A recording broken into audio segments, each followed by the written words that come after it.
Welcome to the City Movement Podcast. Each episode, we'll dive deeply into the Christian mission of the YMCA, provide practical tips for planting churches in Ys, and discuss the benefits of planting churches in the YMCA.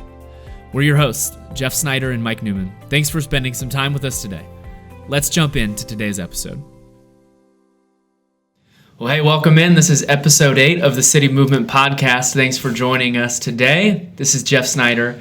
I'm here with Mike Newman, and we've got some special episodes planned coming up with some special guests that we're pretty excited about. So we're here today with our first guest.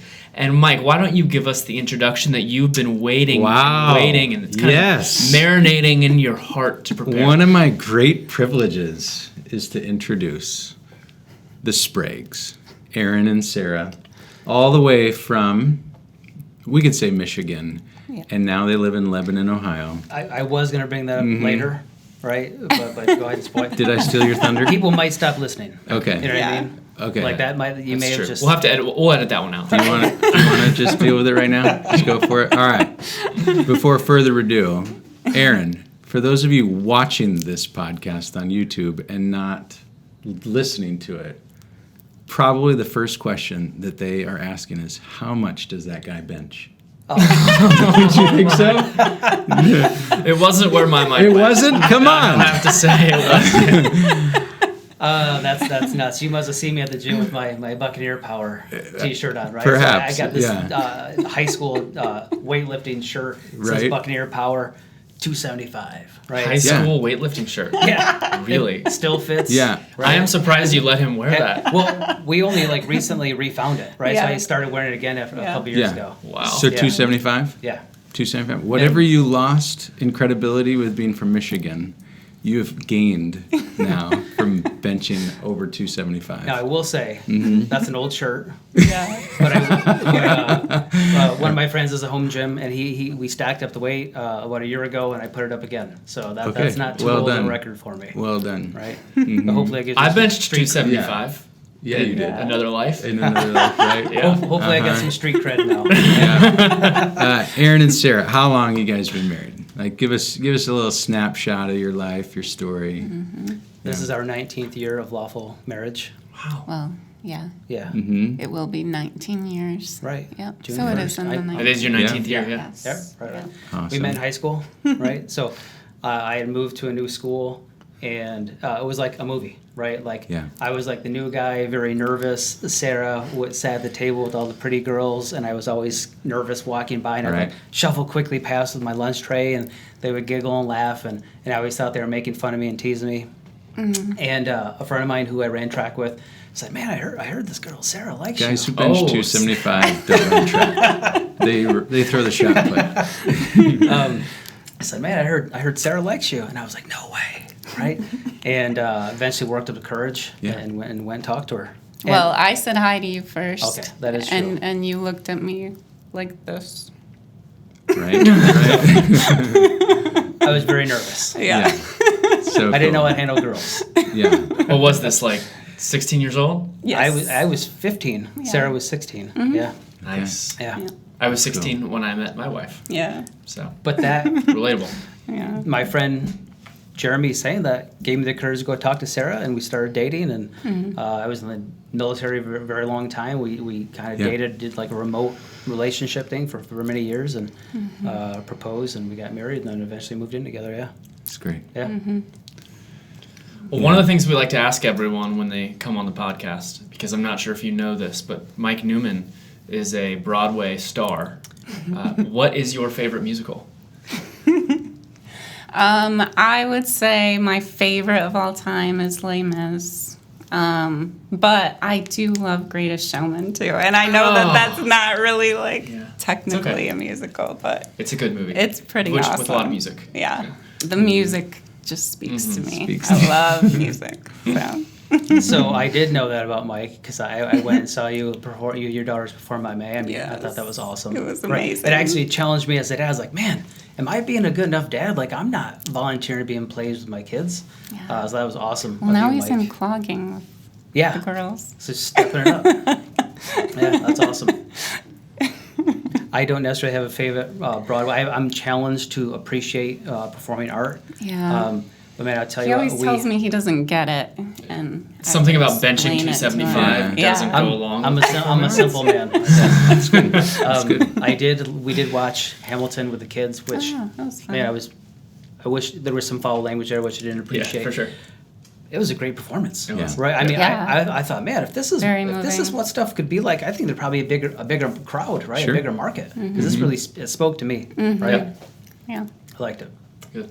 Well, the Spragues are here today because we talk a lot about being in the YMCA on purpose as churches. It's not an accident that we're in the YMCA. We view the YMCA as kind of the bullseye for where to have church in our culture and where to plant churches. And when we think of people that are involved in our churches that are living out that mission, there are a lot of people that come to mind.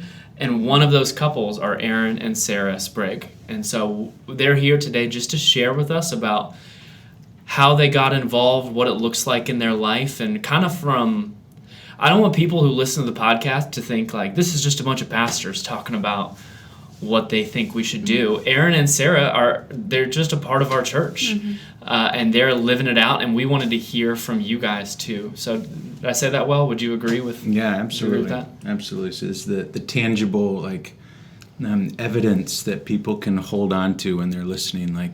Maybe I'm just thinking through, I'm not this, I'm not that, this is not my giftings or whatever, but I would love not just George Williams' example, like from a long time ago, but is there anyone who is loving Jesus, a part of the local church, and is using the YMCA as a platform to build relationships with the lost, to be a part of the community, serve the community, to use it as a platform for sharing Christ with others?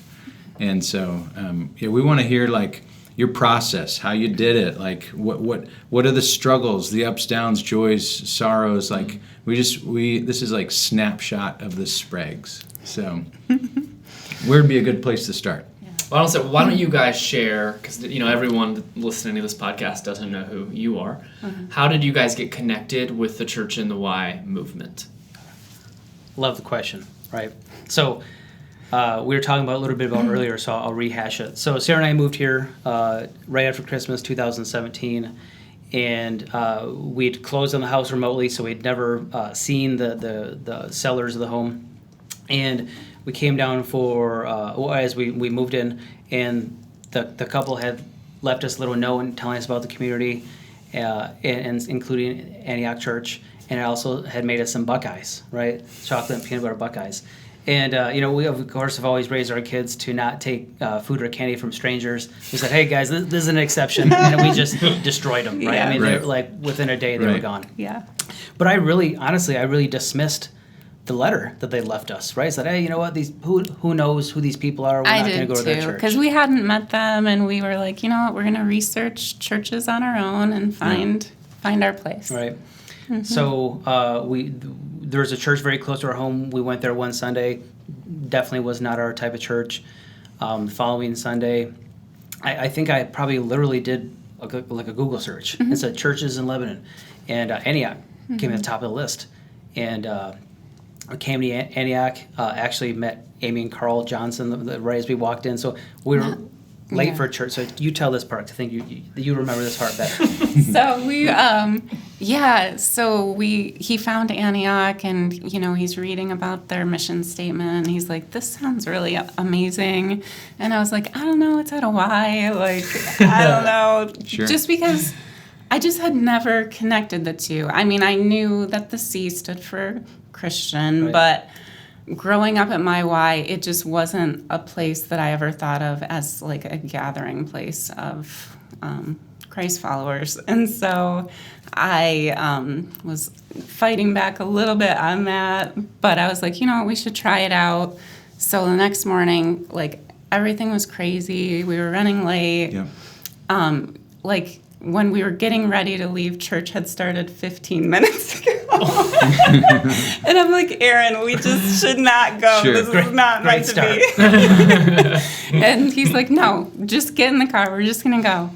And so we did, and Amy happened to be sitting out in the area. I think she was helping to lead worship that day. Yeah.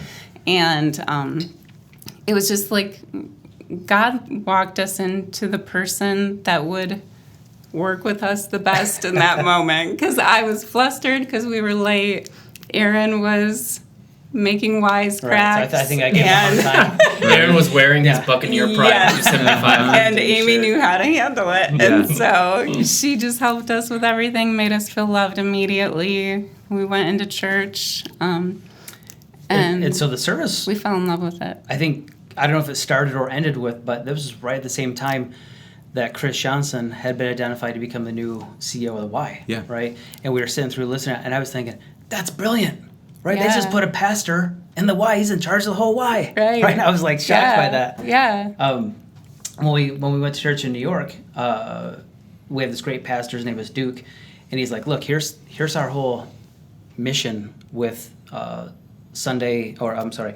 summer Bible camp for kids. He's like, yes, we're teaching the kids the word, but he's like, now people have to come get their kids, right? And their kids are going to tell them about their church. He's like, we got their kids. They got to come to church now, right? Right. I thought it was brilliant, right? Sure. And I think about this, right, as being right up there with that, like, man, they just put a pastor in charge of the Y, right? And I just thought it was great. Yeah. And we've been coming ever sinse. Yeah. Right? So this is our type of place. Yeah. We like the worship. We like the people. Yeah.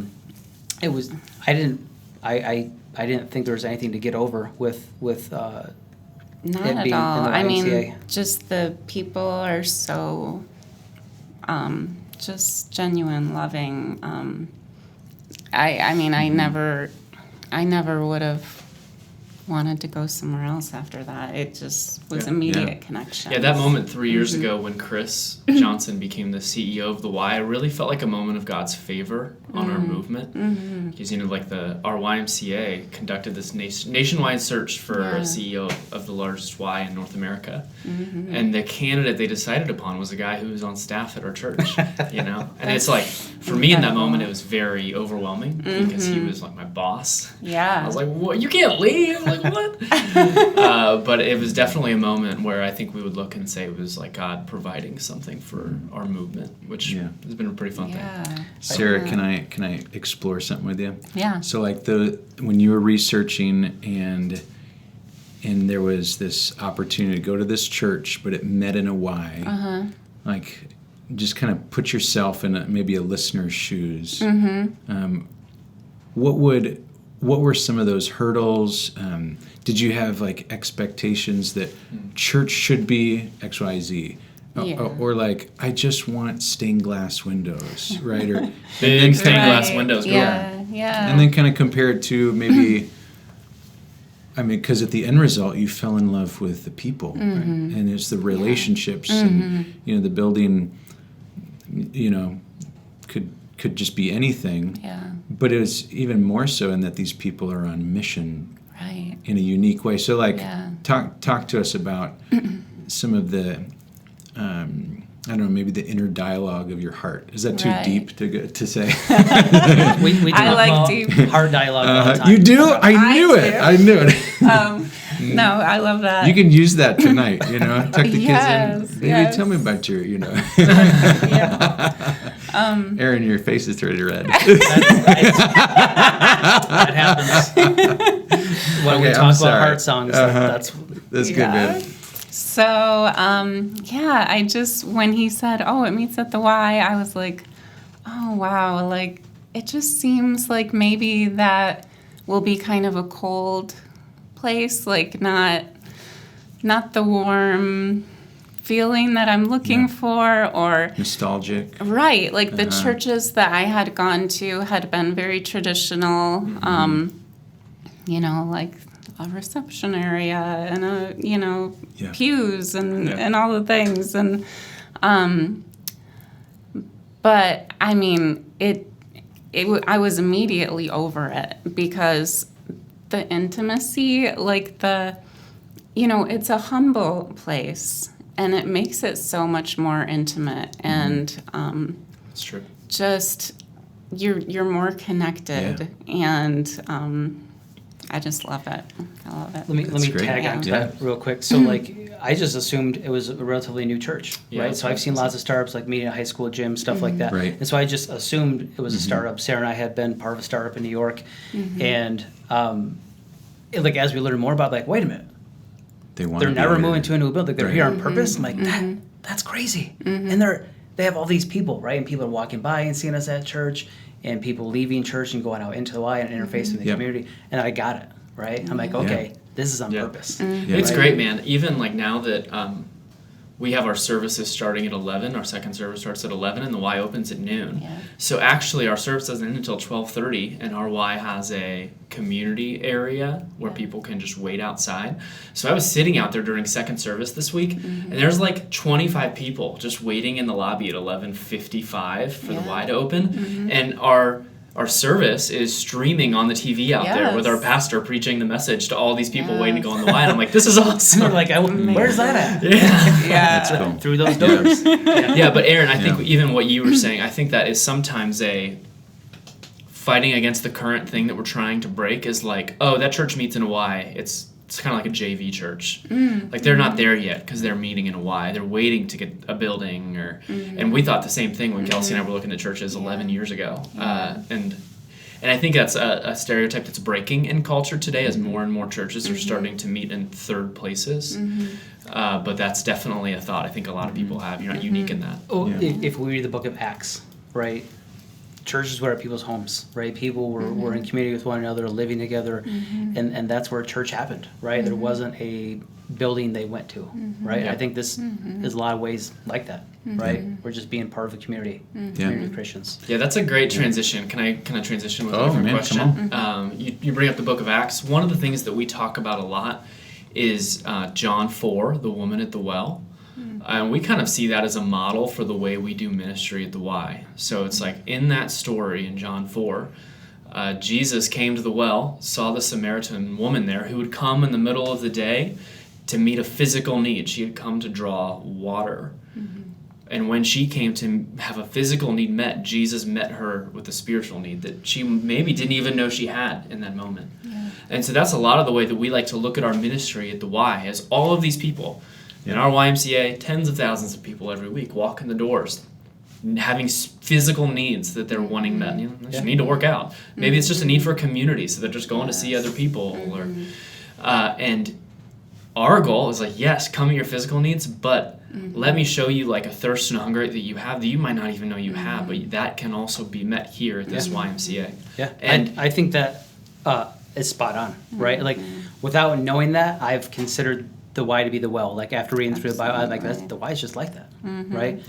Exactly. And so one of the things we want you guys to talk about is what does that look like in your life right now? I think both of you guys are kind of living that out of being people that would say, this is the well of the community. Let's meet not just physical needs, let's meet spiritual needs when we spend time here at the Y. What does that look like in your life right now? Well, let's go, like, after living here 6 months and going to the Y, I said to Sarah, I was like, man, I keep seeing people I recognize, right? and admittedly, we've never lived in a small town before, right? Sarah's like, oh, it's part of living in a small town. But we'll see people we know from church, at classes and stuff like that. And it's great. Being in community, so I'll use judo as an example, right? So not a secret. I do judo. Can you just give us a 15-second explanation of what judo is? Judo. It's basically karate. Is it like clogging? It's like, well, why don't you go? A lot like clogging when you grab your partner and lift them up and slam them on the ground, right? Like that's judo. But so judo is the gentle way. It means gentle. Judo is way. called It the means gentle way. gentle way. Yeah. Wow. So I don't have to be strong Blessed are the to be meek. good at judo, right? I just need to maybe knock you off your balance, right? And then take advantage of that. That's lowering your the premise of judo. balance, right?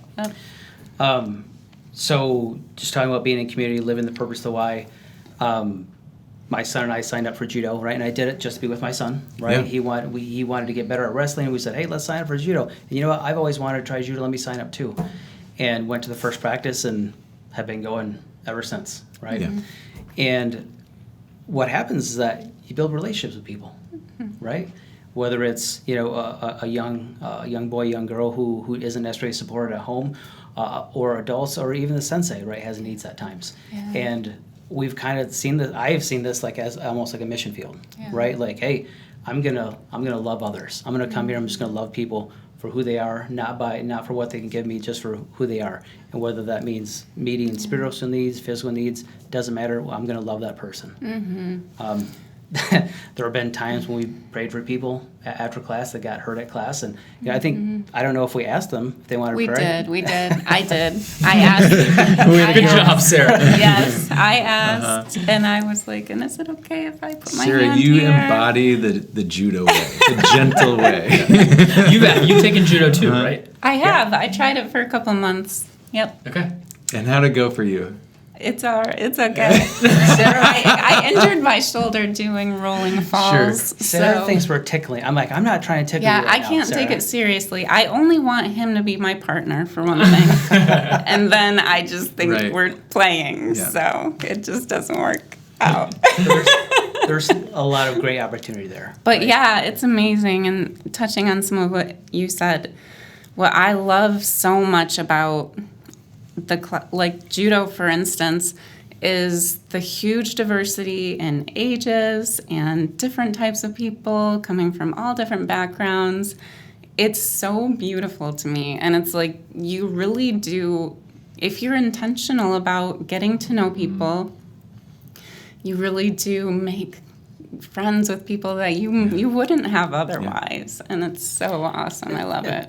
I think it's been a blessing for me, right? I know it's been a blessing for our son Liam, but it's allowed us to just bless people out, right? So we're part of a 2020 group, and we hit a. What does that mean? So 20 families giving $20 a month into a bank account, and then a family name is drawn from a hat each month, and that family gets that $400 to bless somebody with, right? That's cool. I've never heard of that. Yeah. So we do that. We've hit a couple times. I think we hit one time with you, and we were able to help somebody with the heating bill from the church. But there's somebody in the judo class that had a need, and we were able to help them. Right? We helped them with some furniture they needed also, and that was just great for us to just love them. Like, hey, you know what? Here's this, right? I look at it as trying to be a servant, right? Like I show up early, get the mats out. I stay late to put the mats away, just to be a help. Right, just to be a positive role model in that class, not only for the kids but for the adults as well. And I think the sensei really appreciates it. He thanks me every day when I leave. He's like, "Look, thank you so much, Aaron." Right, and I know he really appreciates it. Yeah, it's really good. That's a great. All those are great examples of why we think planning a church and having a church in the Y is so it's so easy. It's like what. There's not a lot of other contexts where you can say, "Hey, I'm going to the building where I have church, and there's all these people that don't know Jesus coming to take a class with me, and I'm just gonna go be intentionally present and missional." And there's stories like this all over our church. There's a guy who's so intentional with the ping pong club at the Y, where it's like he has them over to his house. He's been playing table tennis with them for like 20 years. Yep. Yeah. I did it with a guy that's playing pickup basketball for a couple years. We do it with people taking classes. So it's almost like planting agents. You know what I mean? Like secret agents, like putting people in the right place at the right time to just love people. Right? To just be in community with people. But I love that it's just natural. Like it's just a natural. It's like we don't have to force it. Like it. We're doing what we like, what we want to do, and also loving on people and. Sarah, tell us about just some of the ways that God has steered you to be involved in the Y as a result of having the light of Christ and wanting to shine it in the Y. What's the Lord doing in your life? Well, I started working at the Y. I actually started a week before the Y shut down. 2020. That's so funny. Because when Mike said you worked at the Y, I was like, oh, yeah, I didn't know that. Yeah, but I guess so I had a week of training, and then we were closed for like 2 months. You took or a something. sabbatical. Yeah. From that first week. We were like, man, Right. so does Sarah actually? I know. Yeah. So then I was like, honey, I don't know if I really still work at the Y or not. I'm like, I guess we'll see when we reopen. Right. But Yeah, like I wanted to, actually, I mean, I've always loved Ys in general. Like when I was a little girl, I would go to the Y in my hometown, and I just love the atmosphere. People are generally very positive, like, and so I was like, that would just be a great part-time job. And not only that, but it's just going to help me get to know more people in the community. Yeah. And so I just thought that would be a good fit. So I started working here, and I love it. I mean, I say here, we're not actually at the Y right now, but we are in a building owned by the Y. Yes, it's on the Y true. campus. But I think I got lost in my thoughts. I think you get the opportunity to just be a light with the folks you work with. Yeah. Also. So when I'm at work, what I love is greeting people as they come in. I work at the front desk, and so I'm like one of the first people they see, and so I like to make eye contact with people and say hi and ask how they are, and like some people are like, oh, like that was a little more than I expected, or some people ignore, like they're just kind of in their own zone or whatever, but I like to extend that kindness when people come in, just because life can be hard and you never know what kind of day people are having, and I just want to be nice. Yep. Yeah. So it's great. You know, like our prayer, and every church takes, let's just say John 17, the prayer of Jesus, where he prays for people and prays that they would be one, that they would be people of the word, and that they would be sent, right? That they would be sent into the world. I think it's everyone's fear that their church would be, that they come on Sunday morning and hear a nice sermon and go home and just live their life the way they want to. And we know that, like, because, you know, the little theology here, because believers receive the Holy Spirit, that he works in their life and causes them causes growth, causes holiness, and grants them like a desire for the lost, that others would come to know Jesus. And so, like, you guys, the way that you've structured your life is yes, natural, but you also said an intentional way to create on-ramps for conversations about Jesus Christ. And that just gets all of us so excited that you're following him and he's using you in the lives of Christians and non-Christians.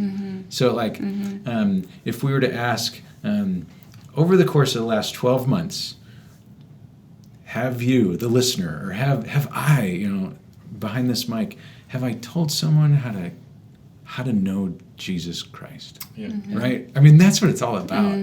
We were talking to a youth pastor, and he just said, hey, I think last weekend someone became a Christian. And it was like, yes, that's what it's about, right?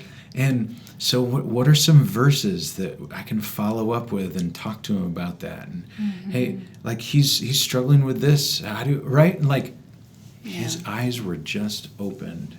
And so you guys are living your life in such a way where you're available and ready and willing in season and out of season to tell people about the Lord.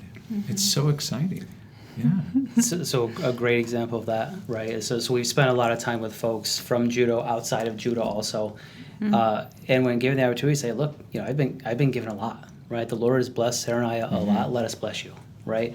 Or hey, God said, love me and love others. I'm just trying to love you, right? And like that's how I witness to people, right? Like that's what I tell them. Like, hey, this is, I've been given a lot. let me give to you. Yeah, and just praying with people, and you know. Yeah. I mean, we've definitely made some great connections, really good friendships, and I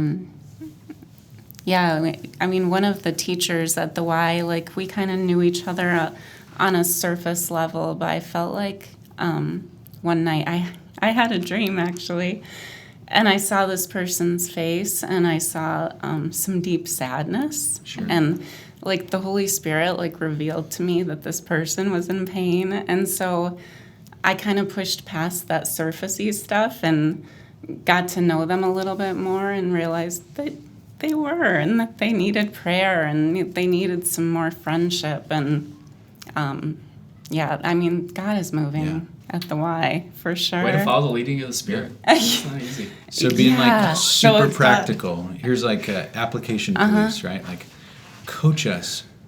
Like women are so good in relationship. What does it look like when you say, like Lord's opened some doors when I just pray for people? Like what is that? Like spell it out for us. What does that look like in conversation? Like, so equip those who are listening. It might be so simple, but like how do you have those conversations? With people about the Lord? About, and prayer. Like, Or like how do you... like maybe use that specific example. Like how did you approach her, right? Like what is the air quotes recipe? Air quotes recipe. I don't know that I really have a recipe, and I mean I feel like it varies situation to situation. Like I didn't necessarily like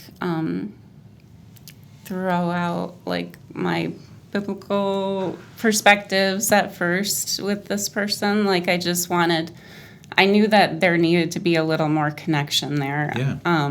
I knew that in my heart, and so I just we went to lunch with this person actually, and so then we were able to be like, so tell me about your family, tell me about tell me about your life a little bit. And when you're in those intentional situations where you can share with each other, start to form trust with each other and a relationship, and then you can be like, can I pray for you? Yes. And that just opens that door. And then it's like, well, we go to church at the Y, and you're always welcome to come with us. And It's awesome.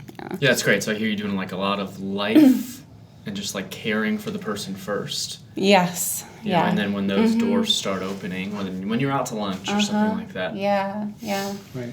So I guess starting without a goal, without a agenda. agenda. Yeah. Yep.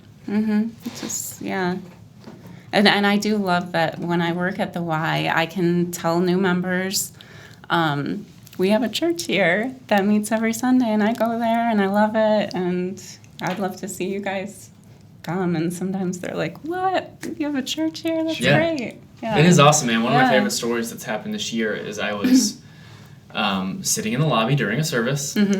All the people listening are going to think I don't even go to church. I just sit in the lobby. This guy just hangs out in the lobby all the time. You and Amy. I was sitting in the lobby during a service, and the Y didn't open for another 2 hours, and a woman walked in very clearly going to work out, and was turned away and said the Y isn't open yet. And I was like, hey, but like, you're welcome to come join our service while you wait. She took her gym bag and walked right in. Just went right into the service. Yeah, I was awesome. like, that's awesome. Yeah. I've seen guys in workout gear at church, right? Yep, in the summertime. Yep. Yeah. That's cool.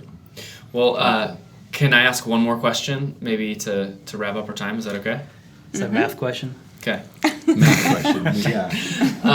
What would you say? There might be an A and B to this question, so it's really two questions. To anyone that's in a YMCA church, but it's kind of on the fringes and maybe not that involved in the YMCA part of it. Not just the church you go to, but people across the country that might listen to this and are involved in YMCA churches. What would you say is like a good reason or to get more involved into the YMCA mission of their church, or maybe even an easy step for how to get involved? So I think many people are challenged by the idea of witnessing to others, right? That's like a scary topic because for fear of judgment, what if I don't do it right? Whatever, right? Certainly there are people who are very okay with that, right? I think being in a class with people and working out and just being a voice of positivity, being a light is the first step, right? Like, hey, there's something different about that guy. Like he doesn't cuss, or man, he really helps me. He's gentle, right? Like what's different about that guy? And I think it starts the ball rolling, and it's almost like I'm reaching out and somebody else is reaching back, right? But just just being a light. And that's easy. Air quotes, easy to do, right? Hey, I'm working out. I'm just going to be a positive role model. Right? Yeah. I just feel like, I feel like the relationship part of it is so key. And, in the classes I take and when I work here, that's just the first step is like, you know what, I want to meet people and I want to intentionally remember their name and things about them so that I can continue this. And sometimes I even like put it in the notes in my phone real quick after I met them because I'm like, I just really want to be intentional about this and I want them to know that I care. And I just feel like that when it's approached that way for me, it feels very natural, it feels very doable, and it leads you to a place of trust and relationship where you can be open with each other. Yeah. Let me tag on. I think this is exactly what the Lord wants, right? I don't think He wants all the Christians to be in a different building someplace else, right? I think He wants us not only to be a community with each other, but also with others, with the lost, right? Jesus said, I came for the sick, not the well, right? It's exactly that. Like, this is part of our calling, right? This is part of His desire, is for us to be with people. Yeah, and some people might be intimidated. Like, some people are looking for this classic church, setting, but some people are actually very intimidated by that too, and like, don't want to walk into a place like that. I don't want these guys to know I'm a sinner. Right. I don't know. I feel like what's going on here is really lovely. Just, the fact that there's setup and tear down every week, it's all like this humble process. And it's like, come help us with this because we need help. And, we're just we're just people who are doing this thing. Yeah. And you can do it too. Like Sarah's saying that because every Christmas Eve and Easter we say, "Come help us design things. Come help us." Very gifted. I hear a lot of intentionality in the words that you guys are saying. It's like you guys have been in the judo community for I don't know how long it is, but 2 or 2.5 years. Yeah. It's not a thing that you guys just like kind of passively go in and out of, but like you're committed to it, and one of the reasons you're committed is because you want people to see the light and hope and love of Jesus. And I hear that the same thing with you about the relationships you develop while you're working at the Y. And that's awesome. Yeah. I will say there is some selfishness too. I just love judo. Yeah. Right? And that's okay too. Yeah. Okay. Yeah. It is. Yeah. I love basketball. Right. That's why I joined to pick up basketball sure. for a couple years. You can be a Christian and want to beat somebody's butt on the mat. Oh. That's okay. No, but I love coming to the Y. I love working out, and then it brings all these people together that have that common interest, and it's a beautiful thing. That's why it's like the well. It is. Yep. It is absolutely like the well. It's great. I love it. Guys, thanks for having the conversation, sharing your lives with us. It is it's really good. I'm challenged, encouraged. It's good stuff. I agree. Thank you for the offer, the invite. We appreciate it. We're humbled. Are you challenged about the judo part? I have been challenged. I will say that. Every pastor from Antioch is challenged to step onto the judo mat. And I walked away from this hearing that judo is a glorified form of gentle tickling. Yes, yes. If you're that's what you're challenged. You're fighting Sarah. It is a tickle fight. Yeah. Oh my word. It's All hilarious. Right. Well, Aaron and Sarah, thank you for joining us for our episode this week. It was great to hear from you guys and even learn from you guys about what being intentionally missional in the YMCA looks like. Yeah. As someone that goes to a YMCA church. So you. For all you listeners, we hope this was a blessing to you and you learned something from this. We'd love it if you like our podcast, if you would subscribe and rate us. 5 stars would be so great. Mike Newman is worth 5 stars. Right? Thanks. That's encouraging too. All right. Well, for Aaron and Sarah Sprague and for Mike Newman, this is Jeff Snyder, and that was the City Movement Podcast.